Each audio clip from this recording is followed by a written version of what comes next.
Assalamualaikum warahmatullahi wabarakatuh. Bismillahirrahmanirrahim. Alhamdulillahirrabbilalamin. Allahumma salli wa sallim wa barik ala nabiyina Muhammad wa ala alihi wa sahbihi ajma'in wa man tabi'ahum bi ihsanin ila yaumiddin. Kita sambung pembicaraan kita mengenai sakit dan obatnya. Pada video sebelumnya kita telah membicarakan bahwasanya Allah telah menjadikan penyakit dan obatnya sekaligus. Kemudian kata Rasulullah, ada penyakit-penyakit yang tidak bisa diobati. Yang pertama adalah bertambah tua atau kematian. Jadi dua penyakit ini tidak bisa disembuhkan. Penyakit bertambah tua, sebetulnya bukan penyakit, dia bertambah tua lah. Bertambah tua ini adalah urusan sunnatullah. Allah telah menjadikan manusia itu kembali kepada seperti dia bayi, artinya bertambah umur makin lemah. Ya, tua ini makan dekat dengan kematian. Ya, jadi bertambah tua dan kematian tidak ada obatnya, tidak ada penyembuhnya. Kemudian juga cara penyembuhan itu tidak semua orang tahu ya. Jadi obat itu tidak semata-mata ada obat langsung, tapi cara mendapatkan obat, cara menyembuhkan penyakit telah diturunkan ilmunya oleh Allah Subhanahu wa taala. Alimahu man alimah wa jahilah man jahilah, kata Rasulullah. Ada orang yang tahu tentang ilmunya dan ada juga orang yang tidak tahu. Kemudian sakit itu sembuh bukan semata-mata karena obat, tapi Allah lah yang menyembuhkannya. Ini juga telah disabdakan oleh Rasulullah ya. Baro'a bi'idznillah, sembuh dengan izin Allah. Jadi kalau kita berobat, selain berikhtiar, kita memohon kesembuhan kepada Allah. Yang terakhir juga yang telah kita bincangkan pada video sebelumnya, yaitu berobatlah dengan barang yang halal dan perkara yang halal. Jangan berobat dengan barang haram atau perkara yang haram. Dalam kesempatan ini kita akan membicarakan mengenai sakit dan obatnya yang selanjutnya, yaitu sakit selanjutnya adalah kejahilan. Kejahilan atau kebodohan atau ketidaktahuan terhadap urusan Islam. Jadi kalau ada seorang yang jahil, seorang yang bodoh, seorang yang tidak tahu mengenai urusan Islam, urusan agama sendiri, dia telah menderita suatu penyakit. Ini penyakit ya. Penyakit kebodohan, penyakit kejahilan, penyakit ketidaktahuan. Apa obatnya? Obatnya adalah bertanya kepada ahlinya, bertanya kepada ulama, bertanya kepada orang yang memiliki ilmu-ilmu Islam.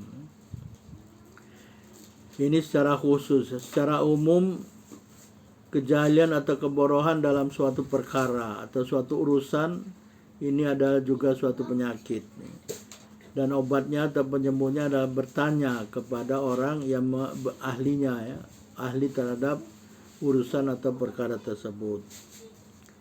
Ibnu Qayyim mengatakan pengobatan itu atau penyembuhan itu bersifat umum ya. Bersifat umum untuk apa? Untuk kolbu, untuk uruh, dan untuk badan. Jadi kolbu ini kadang-kadang dia akan sakit, kadang-kadang dia akan kehausan, dia akan kelaparan. Obatnya apa? Obatnya adalah dengan ilmu, dengan zikrullah. Jadi mau tidak mau tanyalah orang-orang yang ahlinya. Bagaimana supaya penyakit-penyakit kolbu, penyakit-penyakit ruh, urusan Islam ini ada kaitannya dengan kolbu. Allah Subhanahu wa taala dan Rasulullah SAW telah menjadikan kejahilan atau ketidaktahuan terhadap urusan Islam ini adalah suatu penyakit. Pengobatannya adalah dengan bertanya kepada ahlinya. Allah telah memerintahkan kepada manusia mulai sejak zaman Nabiullah Adam sampai ke zaman kita ini dengan Rasul kita ini Rasulullah SAW supaya bertanya kepada ahlinya atau orang berilmu apabila tidak mengetahui atau tidak memahami suatu perkara. Allah telah berfirman dalam surah ke-16 surah An-Nahl ayat 43. A'udzubillahi minasyaitonir rajim. Wa ma arsalna min qablika illa rijalan nuhi ilaihim fas'alu ahla dzikri in kuntum la ta'lamun. Jadi Allah berfirman di dalam surat An-Nahl ayat 43. Wa ma arsalna min qablika, dan tidaklah kami mengutus sebelum engkau ya Muhammad, illa rijalan nuhi ilaihim, melainkan manusia, ya, orang-orang laki-laki, manusia ini, ya, nuhi ilaihim, yang kami wahyukan kepada mereka. Fas'alu ahla dzikri in kuntum la ta'lamun. Maka bertanyalah kamu sekalian kepada ahli dzikir, ya. Apa itu ahli dzikir? Insyaallah kita akan jelaskan selanjutnya. In kuntum la ta'lamun, jika kamu sekalian tidak mengetahui, ya. Imam Al-Qurtubi dalam tafsirnya mengatakan ayat ini turun ketika kaum musyrik, ya, kaum musyrikin Makkah ini mengingkari kenabian Rasulullah SAW. Inilah kalau manusia ini ada jealous, ya, ada iri, dengki, ya. Mereka tidak mempercayai kenabian Rasulullah SAW. Ya. Mereka diingkari. Mereka mengatakan, apa kata mereka? Allahu a'damu min ayakuna rasulahu basyaron. Ya. Allahu a'damu min ayakuna rasuluhu basyaron. Ya. Allah itu maha agung, Allah maha besar, katanya. Masa ada Rasulnya itu seorang manusia, ya. Fahalla ba'atha ilaina malakan, katanya. Kenapa Allah tidak mengutus kepada kami ini malak, satu malak. Malak ini satu, ya. Kalau satu malak, dua malakani, banyak malaikah. Jadi kenapa Allah tidak mengutus satu malak? Atau dengan bahasa kita ini, kenapa Allah tidak mengutus malaikat aja, ya, sebagai Rasulnya kepada kita? Nah, ini alasan dicari-cari, dibuat-buat supaya mengingkari kenabian Rasulullah SAW. Ya. Jadi langsung Allah menurunkan ayat ini, ya. Wa ma arsalna min qablika rijalan, ya, illa rijalan nuhi ilaihim fas'alu ahla dzikri in kuntum la ta'lamun. Jadi kata Allah Subhanahu wa taala, Allah berfirman, kami tidak mengutus sebelum engkau ya Muhammad, ya, kepada kaum-kaum sebelum kamu nih, ya, rasul-rasul, ya, para rasul, melainkan dia adalah manusia, ya, orang laki-laki dari Bani Adam, anak keturunan Adam alaihissalam, ya. Jadi bukan malaikat yang kami utus, ya. Jadi ini sebagai bantahan, penolakan kepada paham kaum Quraisy Makkah waktu itu yang mengingkari kenabian Rasulullah SAW dengan mengatakan, kenapa manusia diutus kepada kami sebagai nabi, sebagai rasul? Kenapa Allah nggak mengutus malaikat aja, ya? Kemudian Allah berfirman, fas'alu ahla dzikri in kuntum la ta'lamun. Jadi untuk menghilangkan ketidaktahuan, kejahilan, kebodohan mengenai bagaimana rasul-rasul sebelumnya, apakah betul malaikat, apakah betul manusia, ya. Kata Allah, fas'alu ahla dzikri in kuntum la ta'lamun. Tanyalah kepada orang-orang yang mengingat peristiwa-peristiwa sebelumnya, ya, jika kamu tidak mengetahui mengenai perkara tersebut, ya. Jadi kejahilan atau kebodohan atau ketidaktahuan mengenai apakah rasul-rasul sebelum rasul atau sebelumnya adalah malaikat atau manusia, tanya orangnya, orang yang ahlinya, yang mengingat betul, ya, para rasul atau para nabi sebelum rasul itu manusia atau malaikat. Tanya mereka. Siapa yang ditanya ahlu zikri ini? Kata Sufyan, ya, di dalam tafsir Al-Qurtubi juga dikatakan, yaitu orang-orang yang beriman dari ahli kitab. Jadi tanya orang-orang yang beriman dari ahli kitab yang masih ada ketika itu zaman Rasulullah SAW. Tanya mereka, ya. Tanya mereka, karena mereka akan mengingat, ya, mereka ingat.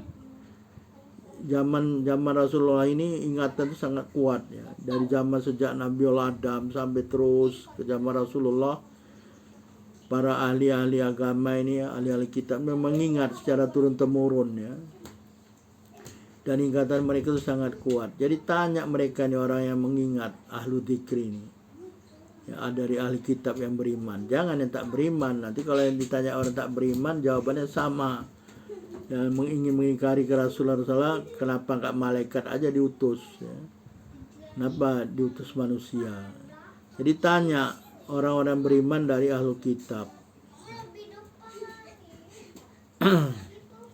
Yukhbirunakum anna jamil anbiya kanu basyaran. Mereka akan memberitahu kamu ya, memberikan tahu kamu semua sekalian bahwasanya semua para nabi ya, semua para nabi dan para rasul sebelumnya itu adalah manusia ya, bukan malaikat. Jadi Allah mengutus nabi-nabi dan rasul-rasul sebelumnya itu adalah manusia di jalan ya, laki-laki, manusia laki-laki. Kami beri wahyu kepada mereka, bukan malaikat. Jadi dengan kata lain, fas'alu ahlal kitab fa illam yu'minu fahum mu'tarifuna bi anna rusula kanu minal bashar. Jadi maknanya dikatakan juga, makna ayat ini, tanyalah ahlu kitab yang mengingat betul, mengingat dengan pasti, mengingat dengan benar ya, dengan baik. Ya, jadi ahlu kitab yang beriman. Fa illam yu'minu, jika kamu tidak beriman ya kepada Rasulullah, bahwa Rasulullah adalah manusia ya, yang diberi wahyu oleh Allah Subhanahu wa taala, diutus kepada kamu sebagai rasul. Tanya ahlu kitab yang beriman tuh. Tanya kepada mereka ya. Mereka ingat betul siapa nabi, siapa rasul sebelum Rasulullah SAW.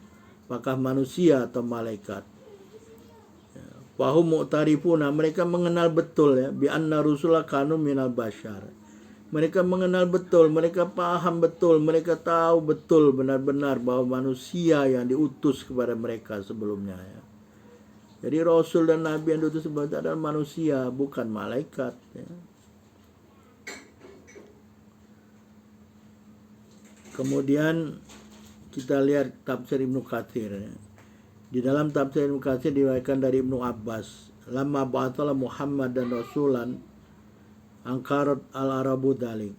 Jadi kata Ibnu Abbas ya, ketika Allah mengutus Rasulullah SAW ya, sebagai rasul ya, Muhammad Rasulullah SAW sebagai rasul, para orang Arab ini mengingkari ya, kenabian Rasulullah SAW. Tidak semua, ada sebagian, au man angkara minhum, atau ada sebagian orang Arab yang mengingkari, karena ada orang yang beriman seperti Abu Bakar ya, dan beberapa orang yang lain ya, pada awal-awal Islam tuh. Tidak semua mengingkari ya.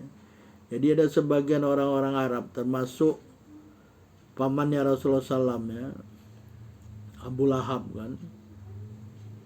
Abu Lahab ini mengingkari betul ya ke Rasulullah SAW. Ketika Rasulullah memanggil mereka, kumpul sini ya, kumpul sini. Rasulullah memanggil mereka, terus Rasulullah mengumumkan kepada mereka bahwasanya aku adalah Rasulullah.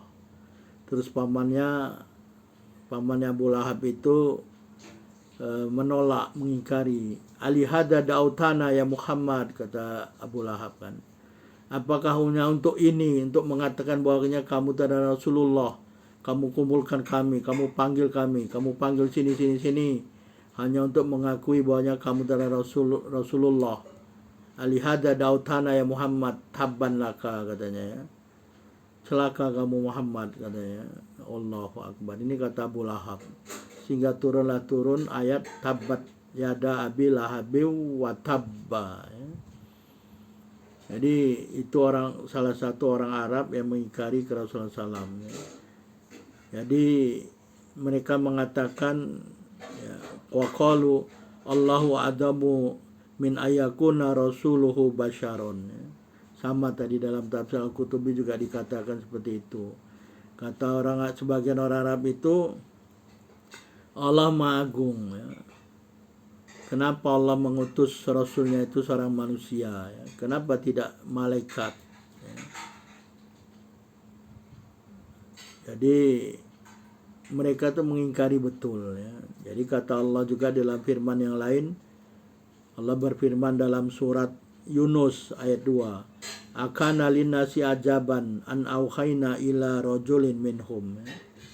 Ini juga jawabannya. Jadi selain tadi surat An-Nahl ayat 43, Allah juga memberi jawaban kepada orang Arab, akana linnasi ajaban.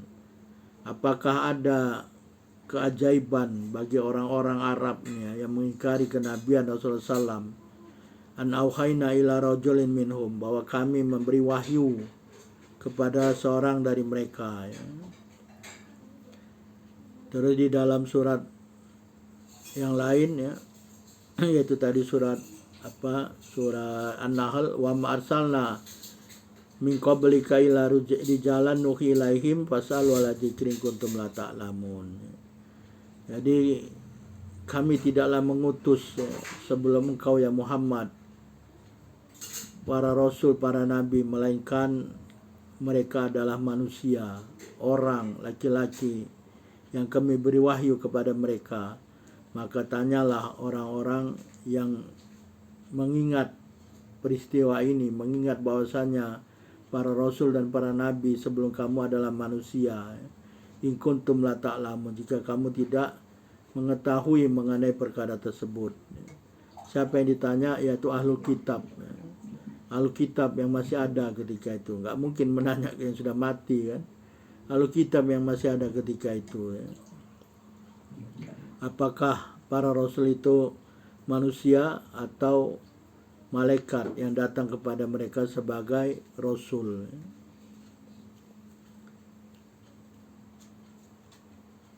Fa in kanu malaikatan angkartum ya. Wa in kanu basaran fala tangkiru ayyakuna Muhammad rasulan. Jadi jika mereka mengatakan malaikat, kamu akan mengingkarinya ya. Tapi kalau mengatakan manusia, kamu mengingkari Muhammad sebagai rasul ya. Gak mungkin malaikat diutus, karena kalau malaikat diutus gak nampak kan, gak nampak apa yang mau disampaikan, malaikat gak nampak. Jadi Allah mengutus manusia juga ya. Jadi tidak ada rasul-rasul dan nabi sebelum rasul itu adalah penghuni langit, malaikat ya. Sebagaimana mereka mengatakan nabi dan sebelumnya adalah malaikat ya. Jadi banyak ayat-ayat Al-Quran yang mengatakan bahwasanya Allah mengutus para rasulnya itu adalah manusia ya. Seperti dalam surat Al-Isra ayat 93 dan 94 ya. Qul subhana rabbi hal kuntu ila bashar rasula wa ma mana'an nasu ayyuminu idza ja'ahumul huda illa anqalu abatala bashar rasula. Katakanlah ya Muhammad, kata Allah Subhanahu wa taala ya, subhana rabbi, Allah maha suci ya. Hal kuntu illa bashar rasula, apakah keadaanku, tidak ada keadaanku ini ya, tidak ada aku ini melainkan seorang laki-laki, seorang manusia yang diutus sebagai Rasulullah ya. Wa ma manan nasu ayyuminu, dan apa yang membuat manusia itu tidak beriman ya. Idza ja'ahumul huda, ketika datang petunjuk kepada mereka ya. Jadi tidak ada lain, mereka tidak beriman ketika Rasulullah SAW datang membawa petunjuk, melainkan angkalu abatal basyara rasulah, melainkan mereka mengatakan, kenapa Allah mengutus seorang rasulnya dari kalangan manusia, kenapa tidak dari malaikat gitu ya. Jadi ini adalah alasan-alasan yang dibuat untuk mengingkari kenabian Rasulullah SAW. Jadi tak mungkin kalau malaikat sebagai rasul ya. Kemudian juga Allah Subhanahu wa taala berfirman, wa marsalna qablaka minal mursalin illa innahum la ya'kuluna ta'am wa yamshuna fil aswaq. Dan kami, kata Allah, tidak mengutus sebelum engkau ya Muhammad dari para rasul, melainkan mereka itu manusia yang makan dan minum, ya. Dan mereka itu berjalan di pasar. Ya, jadi manusia, bukan malaikat. Coba kalau malaikat gak nampak, gak makan, gak minum, gak perlu dia pergi jalan ke pasar malaikatnya. Tapi ini manusia yang diutus oleh Allah SWT sebagai rasul.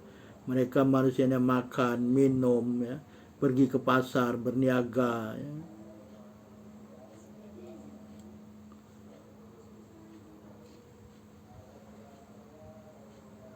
Dan banyak lagi ya ayat-ayat yang lainnya. Jadi tanyalah orang-orang yang punya ilmu, punya pengetahuan, yang mereka ingat betul para rasul dan para nabi sebelum Rasul adalah manusia, bukan malaikat. Itu firman Allah Subhanahu wa taala, ya. Selanjutnya Rasulullah SAW juga telah mengatakan kejahilan atau kebodohan mengenai urusan Islam itu adalah suatu penyakit, ya. Dan obatnya adalah bertanya kepada ahlinya. Jadi ada satu kisah, ya, dalam hadis Rasulullah SAW. Ini hadis ini diriwayatkan dari Abu Daud, ya. Abu Daud telah meriwayatkan hadis ini dari Jabir bin Abdullah radhiyallahu anhu. Beliau mengatakan, "Kharajna fi safar, fa asaba rajulan minna hajar, fa syajjahu fi ra'sih, thumma ihtalama, fa sa'ala ashabah, fa qala hal tajiduna li rukhsah fit tayammum, fa qalu ma najidu laka rukhsah wa anta taqdiru 'alal ma', fa ghatasala famata, falamma qadimna 'alan nabi sallallahu alaihi wasallam ukhbira bidzalik, faqala qatalahumullah, alla sa'alu itlam ya'lamu, fa inna ma shifaul ayyi as-su'al, inna ma kana yafihi ayatayammama wa ya'sira au ya'siba syakka Musa ala jurhi hirqatan thumma yamsaha 'alaiha wa yaghsila sa'ira jasadi." Jadi kata Jabir bin Abdullah, kharajna fi safar, kami keluar melakukan suatu perjalanan, ya. Jadi dalam perjalanan itu wa asaba rajulan minna hajar, tiba-tiba seorang laki-laki dari kami tertimpa batu. Jadi batu jatuh dari atas, ya. Ini kelihatannya mereka berjalan dekat bukit, ya. Mereka jalan di bawah, tiba-tiba ada batu jatuh mengenai kepala seorang dari mereka, ya. Fasyajjahu fi ra'sih. Jadi batu itu kena ke kepalanya dan melukai kepalanya, ya. Tsumma talama, kemudian tidurlah, ya, tidur. Ini tidur yang malam hari kelihatannya. Tsumma talama, tidur dan dia bermimpi basah, ya. Laki-laki yang luka dari kepalanya, dia tidur dan mimpi basah, ya. Mimpi basah artinya dia berjunub. Kemudian dia bertanya kepada kawan-kawannya, ya. Fasa'ala ashabah, dia tanyalah kepada kawan-kawannya, sahabat-sahabat ini. Faqal, dia katakan, hal tajiduna li rukhsah, apakah kamu mendapatkan atau menjumpai bagi diriku ini ada satu keringanan, satu rukhsah fit tayamum, supaya aku bisa bertayamum, ya. Jadi ada rukhsah bagiku ini, kalau apa pendapatmu ini semua? Apakah ada rukhsah bagiku untuk bertayamum? Karena kepalaku luka ini. Faqalu, mereka mengatakan, manajidu laka rukhsah, kami tidak mendapatkan bagimu rukhsah. Jadi kami melihat kamu nggak ada rukhsah, nggak ada keringanan bagimu. Wa anta taqdiru alama, dan kamu tuh mampu menggunakan air, ya. Kita nggak bisa hanya melihat, ya. Kita nggak tahu bagaimana kondisi orang yang sakit tersebut. Jadi ini laki-laki ini kita nggak tahu, dan mereka nggak tahu laki-laki ini bagaimana kondisinya. Dia hanya bertanya, boleh aku menggunakan bertayamum, ya, aku berjunub boleh bertayamum, ya, ada keringanan bagiku untuk bertayamum. Sahabat-sahabatnya mengatakan tak ada, kamu mampu menggunakan air. Jadi karena kawan-kawannya telah menjawab seperti itu, ya berfatwa gitu ya. Ini kadang-kadang gitu, kita ini suka tanya-tanya orang nggak ada ilmu, berfatwa aja ya. Dia jawab, nggak ada rukhsah, kamu boleh gunakan air, kamu mampu menggunakan air. Jadi mandilah dia, salam, maka dia mandi ya. Mandi wajib. Pamata, setelah mandi mati dia. Allahu Akbar, innalillahi ya. Mati dia, berarti maknanya dia sakit sebetulnya ya. Sakit karena bayangkan kalau kepala luka dalam perjalanan tidak ada obat ya.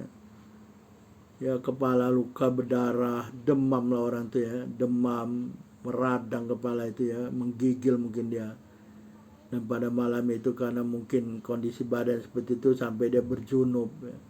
Dan besok paginya dia nak mandi, dia tanya dulu bolehkah tidak bertayamum. Dijawab tidak boleh bertayamum, tak ada rukhsah, tidak ada keringanan bagimu ya. Sehingga dia mandi akhirnya mati ya. Mati dia, setelah mandi mati. Salah pamata. Dia mandi kemudian mati dia, lalu mati dia. Setelah mati, falamma qadimna ala Nabi sallallahu alaihi wasallam, kemudian baliklah mereka ini dari perjalanan, dan tatkala mereka sampai kepada Rasulullah sallam, ukhbira bidalik, diceritakanlah peristiwa tersebut ya. Seorang laki-laki ya, telah mendapat musibah, kepalanya terkena batu, kepalanya luka ya, kemudian dia tertidur mimpi basah.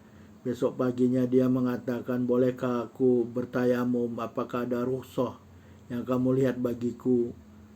Dijawab, tidak ada rukhsah kami dapatkan bagimu, jadi kamu mampu menggunakan air. Dia mandi, setelah mandi mati ya. Faqal, Rasulullah marah ya, marah Rasulullah ini dengan jawabannya ini, nampak sekali Rasulullah marah ya. Ya, Rasulullah bersabda, qataluhu qatalahumullah ya. Orang-orang yang membunuhnya, Allah akan membunuhnya. Ya, Masya Allah, marah nih Rasulullah ya. Sangat-sangat marah Rasulullah ini. Qataluhu qatalahumullah. Orang-orang yang telah membunuhnya, artinya orang yang menjawab tidak ada rukhsah baginya, kemudian dia mandi, boleh menggunakan air kamu mampu, dia mandi, dia mati, artinya membunuhnya ini kan, dengan jawaban yang tidak tepat dan tidak benar. Kata Rasulullah, orang-orang yang menjawab itu, yang mengatakan dia boleh mandi, gunakan air, boleh mandi, tidak ada rukhsah, dia telah membunuhnya. Orang-orang yang membunuhnya ini, Allah akan membunuhnya juga ya. Begitu malahnya Rasulullah ya. Qataluhu qatalahumullah. Orang-orang yang membunuhnya, Allah akan membunuh mereka. Allah sa'alu idlam ya'lamu ya. Mengapa mereka itu tidak bertanya kalau mereka itu tidak memahami, tidak paham, tidak tahu tentang rukhsah bertayamum. Kalau nggak tahu, tanya, kata Rasulullah. Jangan diam aja ya. Illa Allah sa'alu idlam ya'lamu.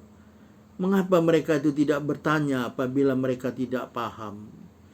Mereka tidak tahu ya, apa rukhsah untuk bertayamum. Fa inna ma syifaul iyyi, kata Rasulullah, as-su'al. Sesungguhnya obat atau penyembuh bagi ketidaktahuan ya, terhadap urusan agama, as-su'al, tanya kepada ahlinya. Tanya, jangan diam saja. Akibatnya apa? Ini kan akibatnya mati, sahabat kalian ya. Mati, jangan main-main ya. Urusan agama ini bisa ada kaitan dengan mudarat atau bahaya. Ya, dalam hadis ini mati orangnya ya. Hanya bertanya, apakah kamu menjumpai bagiku ada keringanan secara syar'i, ada udur, ada rukhsah, keringanan bagiku untuk bertayamum. Karena tak paham, tak melihat kondisi orang yang bertanya. Bayangkan coba, kepala luka, berdarah, mungkin lukanya besar dan demam meradang ya. Demam mungkin menggigil ketika bertanya, boleh aku bertayamum ya, supaya aku bisa bersuci ya, mengangkat junub, karena dia berjunub ketika itu. Dia mungkin merasa dia tidak kuat menggunakan air. Dia tanya kepada sahabat-sahabatnya, apakah ada rukhsah bagiku? Jawabannya fatal. Karena ketidaktahuan, kejahilan, kebodohan. Menjawab, tidak ada rukhsah bagimu. Kamu mampu menggunakan air. Akhirnya dia menggunakan air untuk mengangkatkan hadas besarnya. Karena dia bermimpi basah. Dia mandilah. Lalu setelah mandi, mati. Ya, mati, Masya Allah. Alangkah marahnya Rasulullah. Qataluhu, qatalahumullah. Allah akan membunuh orang-orang yang bunuh dia. Jadi kalau tak tahu, Allah sa'alu ilam ya'lamu. Ya. Allah sa'alu idlam ya'lamu, kata Rasulullah. Kalau kamu tidak tahu, bertanyalah. Ya. Bertanya, ini penyakit. Ya, penyakit. Fa'inna masyubal igi, penyakit yang ketidaktahuan tadi itu adalah penyakit, kejahilan, kebodohan, ketidaktahuan dalam urusan agama, dalam urusan tayamum. Ya, ini simple tayamum nih, tayamum.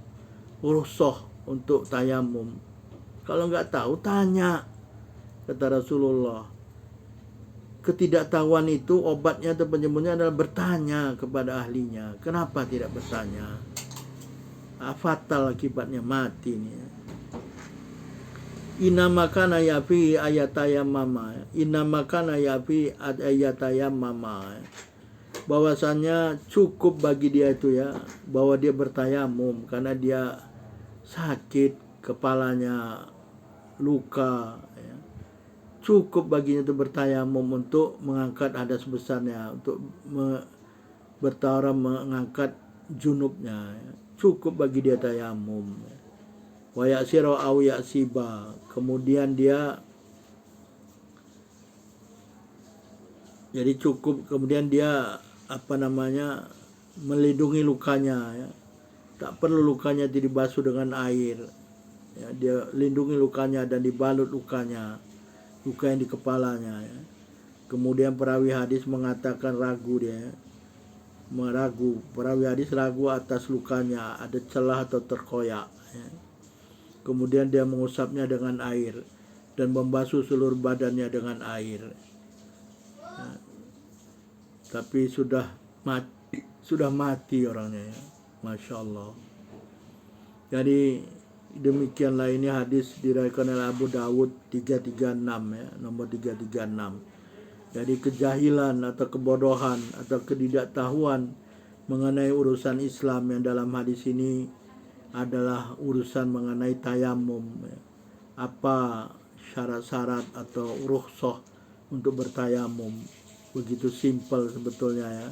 Karena dia sudah sakit, kepalanya sudah koyak, terluka, sebab batu, mungkin dia demam, tak kuat menggunakan air.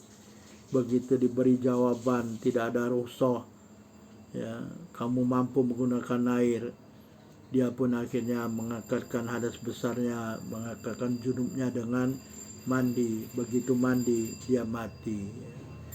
Ini adalah suatu kebodohan, kata Rasulullah.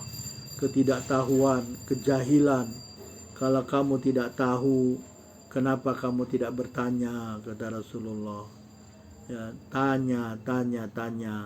Kejahilan, ketidaktahuan, kebodohan dalam urusan Islam adalah suatu penyakit. Dan obatnya, penyembuhnya, tanyalah kepada ahlinya. Ya. Jangan penyakit ini menjadi kronik. Ya. Banyak urusan agama, urusan Islam ini. Ya. Jangan menjadi penyakit kronik. Seperti baca Al-Quran. Gak mampu baca Al-Quran. Jadi bodoh, tidak tahu, jahil dalam membaca Al-Quran, hukum-hukum baca Al-Quran. Ini juga penyakit ya. Jangan penyakit ini menjadi kronik ya. Kronik bertahun-tahun atau berpuluh tahun dalam ketidaktahuan ya. Kejahilan sejak kecil sampai dewasa, sampai menjelang kematian, tidak tahu, tidak memahami, jahil. Carilah penyembuhnya ya. Jangan diam saja. Ini penyakit, kata Rasulullah. Tanyalah kalau kita tidak tahu, belajarlah kalau kita tidak tahu.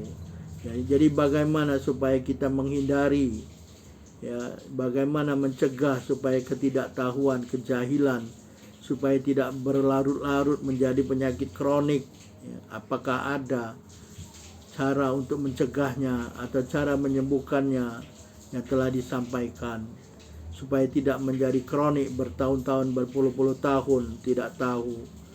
Jawabannya adalah insyaallah kita sambung dalam video atau waktu yang lain. Subhanakallahumma wa bihamdika asyhadu an la ilaha illa anta astaghfiruka wa atubu ilaik. Wabillahi taufiq wal hidayah. Wassalamualaikum warahmatullahi wabarakatuh.